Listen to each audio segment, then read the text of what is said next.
Welcome to the Business Spotlight podcast. My name is Kaye Kotei, and I'm your host for today's episode. And today on the show, we have Kirsten Billhardt, founder and owner of Rosedale Travel, as my guest. We're going to be learning about her business, her journey to business ownership, best practices, and challenges that she's faced to give you that inside look to what it's like and build and operate a business. Welcome, Kirsten. So great to meet you. Thanks for being on the show.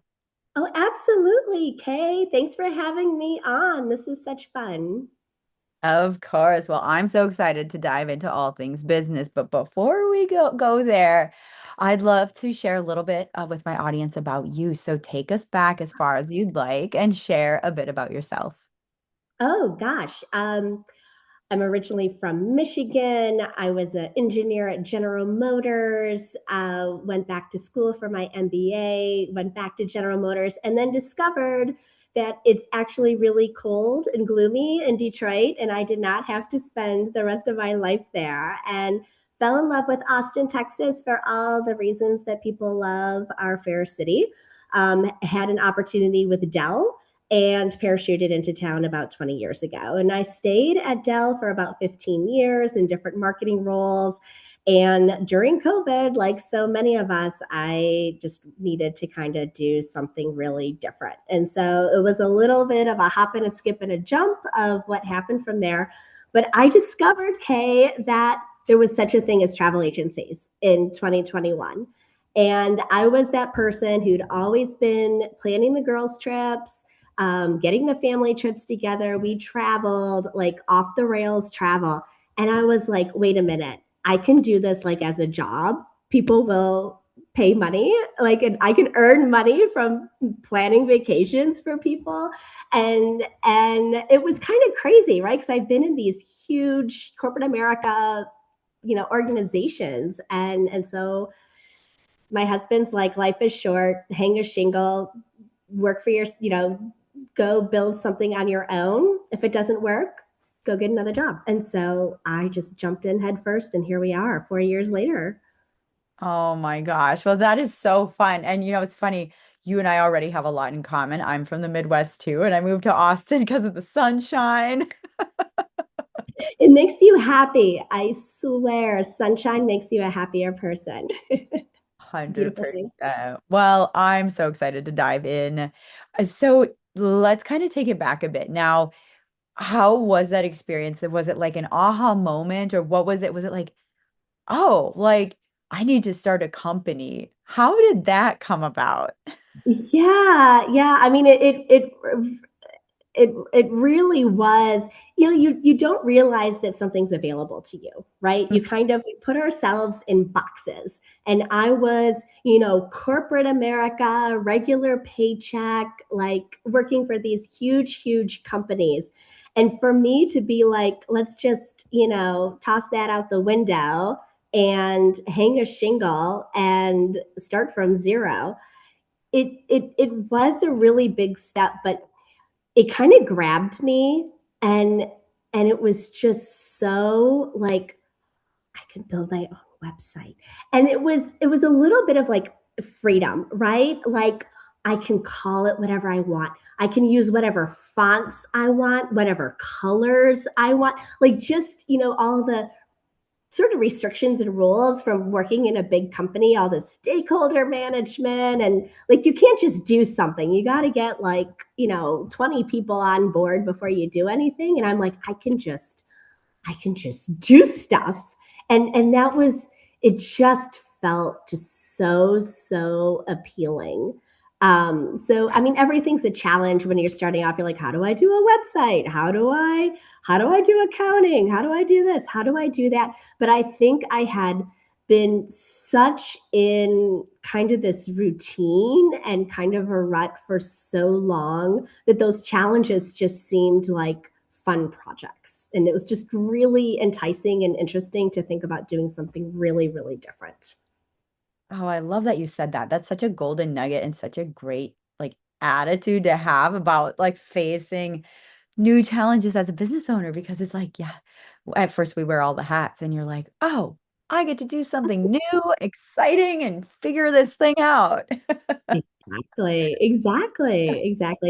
It's invigorating and exciting to learn something new, and also frustrating. It all kind of comes together, but it's be like, okay, let's do this. Let's figure it out step by step. Definitely. Well, I'm so excited to dive into learning about your team. So Yes. tell me about your team. I know did you start it with just you? How many team members are you at now? Are you working with contractors? Yes. So it started, most travel agencies, they are solopreneurs. Like they are kind of just one person. And I got started coming right out of COVID. So like right when things started opening up and people had been cooped up, in their homes, in their neighborhoods, and they were like ready to travel. So I had sort of this benefit of some pent up demand going on in my social circle. So it was a little bit about having more work than I can handle, that I needed some support. And people were like, wait a minute, you're doing travel. I want to do travel. Like, but I don't want to like go figure out all the logistics of doing this myself. Can I just work with you? And so there's this there's this model in travel where you can bring on, they're called sub agents. And so, we're all independent contractors in this world. It's all commission based. But I could pull people in under me and, handle the mentoring and the training and kind of all of that support, in exchange for a split of what they were making. So it started as just, a little bit of like a lot of demand, a little bit of people coming to me, and it's been a great way to grow. So Kate, I have three kids. They are 16, 15, and 12. I have a busy husband. Like, I don't have unlimited hours to spend on my business. So for me to grow, it can't be me working, 100 hours a week. So bringing on team members has been a way for me to scale, a way for me to grow without, me being the one piecing everything together for every single client. So it's worked out well. I've had clients who've become team members. I've had, kind of family friends who are like, oh my gosh, that sounds amazing, tell me more. My host agency has brought me people. So it's kind of happened over the last couple of years that the team has grown.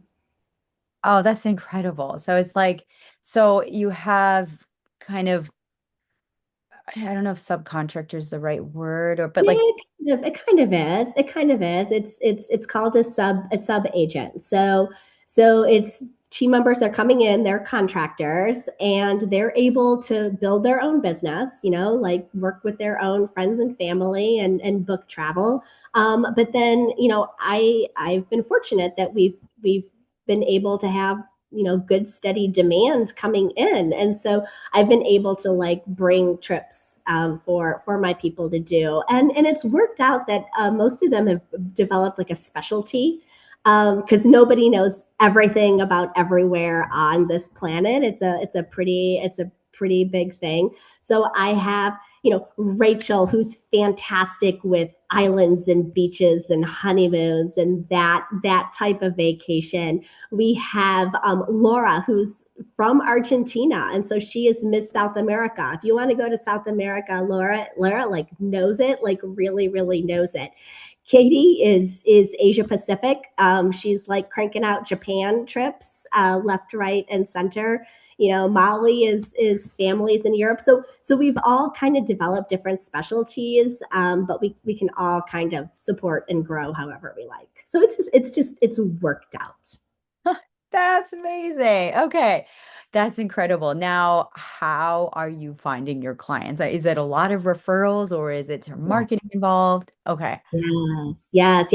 So it's a personal business, right? Travel is a big check to write. Like it can be like a lot of money. So people naturally turn to their friends and family when they're like, this is really complicated. And I heard that like travel advisors are still a thing. Do you know anyone? Right? You go to the group chat, you go to the mom group, you're like, does anyone know something? So referrals from day one till today are the number one source of growth, and anything kind of face to face is what really works for us. So any kind of like little trade show, little pop up where I have like a little table, and I have and people have an opportunity to meet me or meet my team members, because that's so much. I mean, travel is also personal, right? You're talking about like how you like to travel and what kind of place you like to stay in and how busy and not busy you like to be. And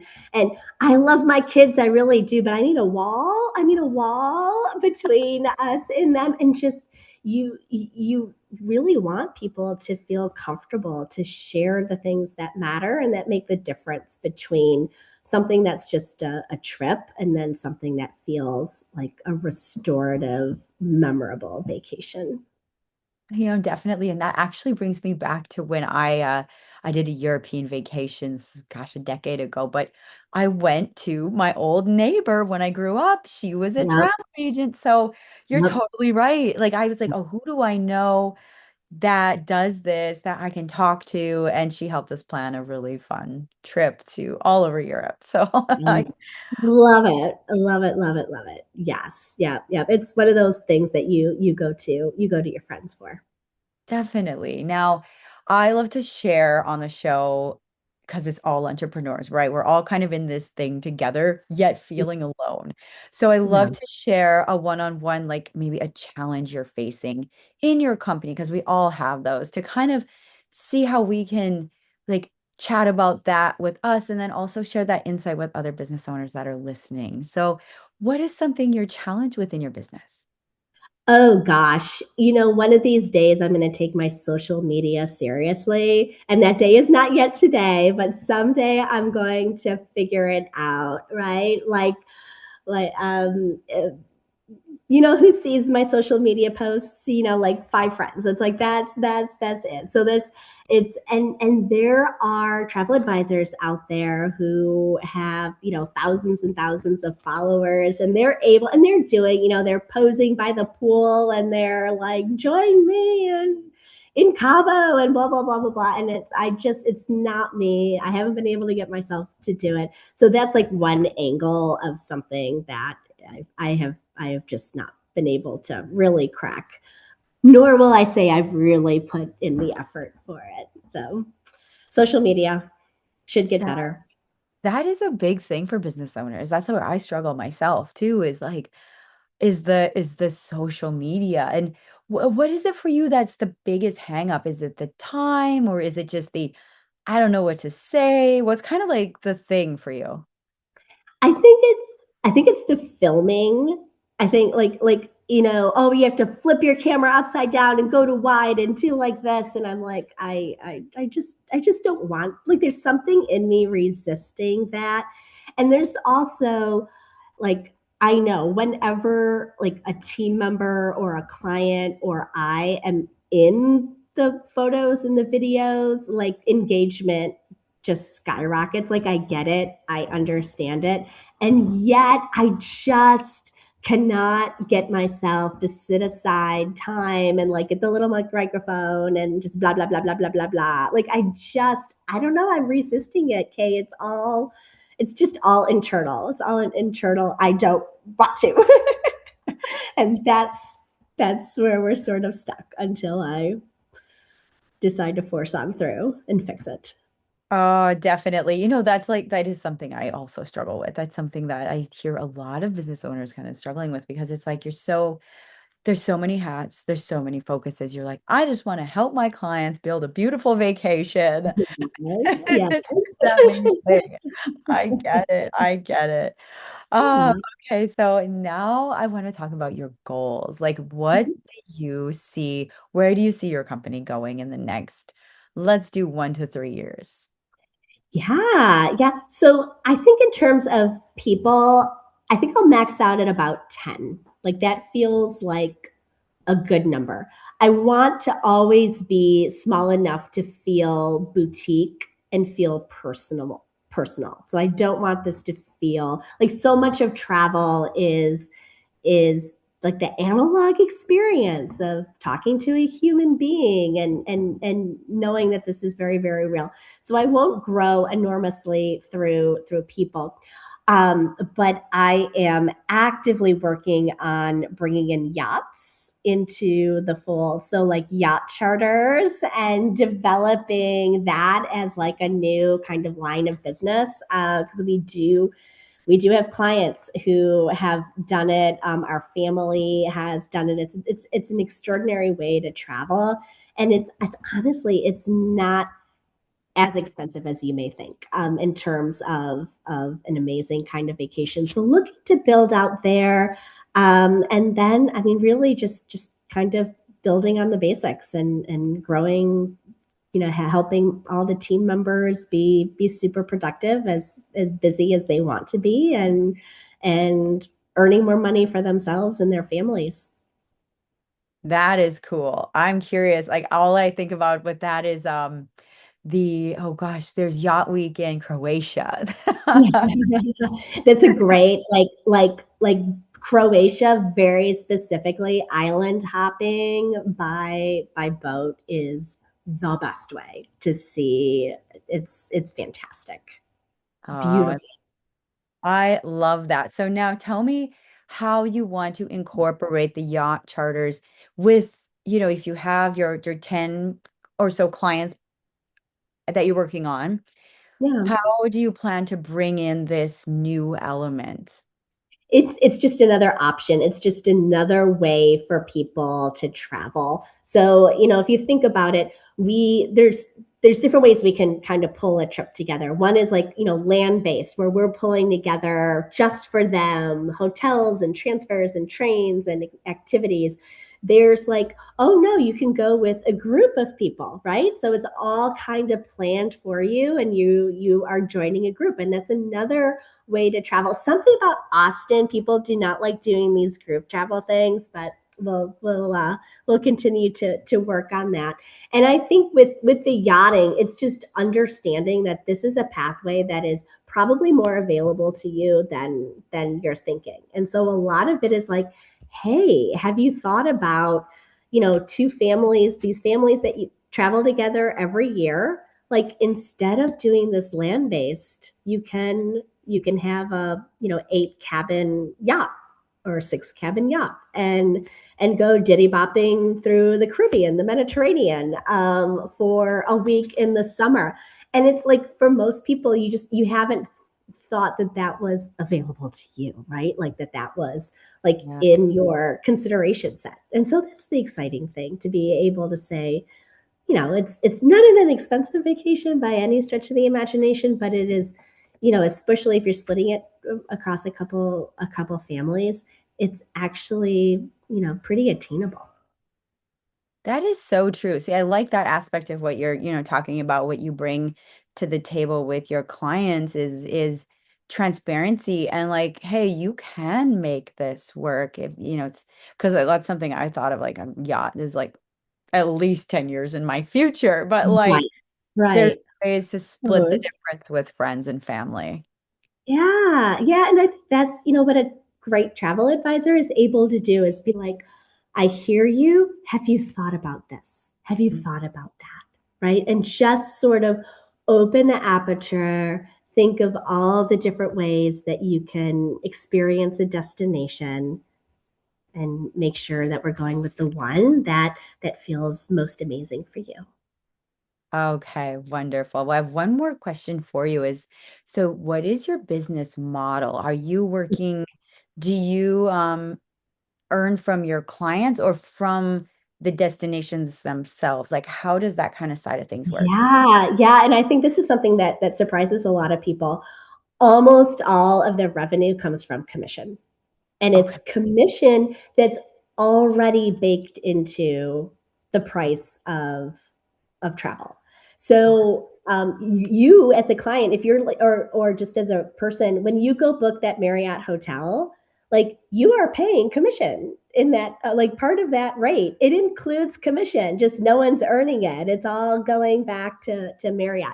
So travel advisors, if we book that Marriott room for you, that commission is going to us, and the pricing is often like completely identical between whether a travel advisor books it or whether like you're just booking it on your own. We also charge planning fees. That's something that we've put in over the past couple of years. This has been, it's a really important step to help cover some of the research time for us. It also just makes sure that clients are taking this seriously and really want to travel, because when trips don't happen, right, it's like a real estate agent, right? If the house doesn't sell, we're not making anything. So it is mostly commission based, and that's sort of the surprise. Is I think a lot of people, like, they don't realize that they could be getting a lot of value from a travel advisor, that they're not paying extra beyond like the travel planning fee, and they're also leaving money on the table in terms of perks and benefits. So if we're booking like a 5-star hotel as a travel advisor, we're able to bring in free breakfast, potential for free upgrades, a little bit of food and beverage credit, like all these things that are not available in many other paths. So Oh, it's something to consider. It's for upscale luxury travel. You mhm. are likely leaving money on the table if you're not using a travel advisor. Definitely. Now that brings me to another question too. Is your client base, what's the gamut? Is it more luxury or are you, doing some like Luxury. backpacker trip? You're luxury. Yeah, Okay. yeah. No, I love the backpackers, and we'll see you in 30 years. um, right. This is definitely upper 4-star to 5-star. That is where we have the relationships and the experiences available to make something happen to you. Amazing. Amazing. Okay. So this has been such a great conversation so far. Now I want to take us through a rapid fire Q&A where I'll ask you 4 questions. Just answer very top of mind. Okay, All fun. right. Question number one is, what is a key to success for you? I think just not giving up. Like, I think so much in life is just putting one foot in front of the other and just not walking away. Whether it's a difficult trip, a bad month, just don't give up. Just stick with it. It's a simple rule. And it works out. Things get better. You plow through. Very true. Number two is, what is a piece of advice you have for other business owners? I think a lot of it is just don't be afraid. It's like what is that saying? Favoring the bold. Like don't hold yourself back. Like just go do it. Go give it a try. Few things, like if they go wrong, who cares, right? The consequences are usually pretty minimal. Give it a try. There's usually very little downside besides your own personal, like, oh, that didn't work. So push past it. Yes, love that. Number three is, now this is kind of a fun one. It could be a book, a podcast, an article, just anything that's resonated with you recently. Yeah, the book, Unreasonable Hospitality. Um, yeah, it's a good one. It's a really good one. It's the author, it's Will Guittara, I believe, Unreasonable Hospitality. It really just shows like going above and beyond and the benefits that accrue to a business, and how they made their restaurant in New York City one of the absolute best in the world, just by listening, anticipating needs and wants, and delivering like really amazing things that transformed their business. It's a great book. I just wrote that Easy one read. down. Awesome. And our final question in our rapid fire, now take your time on this one. If I handed you a magic wand and you had the power to change one aspect of your business for the better, what would it be? It's a good question. I think just broader visibility, just breaking through and being more well known. So we definitely are this little small local business, and just being able to break through into even just the greater Austin community would be amazing. Ah, love that. Thank you for answering the rapid fires. Let's help you make that happen. How can people connect with you and your business online? Sure. We're at rosedaletravel.com. Yeah, rosedaletravel.com. Instagram is at Rosedale Travel. And we'd love the opportunity to meet with you and hopefully get you set up on an amazing adventure. Wonderful. Well, thank you, Kirsten. Now for our final question of the day. Yes. What is most inspiring to you today? Most inspiring to me today. It's a bit of a challenging travel environment right now with global unrest and TSA lines and fuel prices and all of that. But today I had a couple in their 70s, and we just finished booking them this really fantastic European adventure, and they're kind of like at the stage of like life is short, take the trip. And I have so many families staying on the sidelines, like, oh, we're nervous about this, that, and the other, and I totally respect that. But these 70-year-olds are like, we're going, and that's inspiring me. So I'll leave you with that. That's inspiring to me too. Gosh, this has been a great conversation. Thanks for sharing your story with me today on the show. Thanks, Kay. It's been great.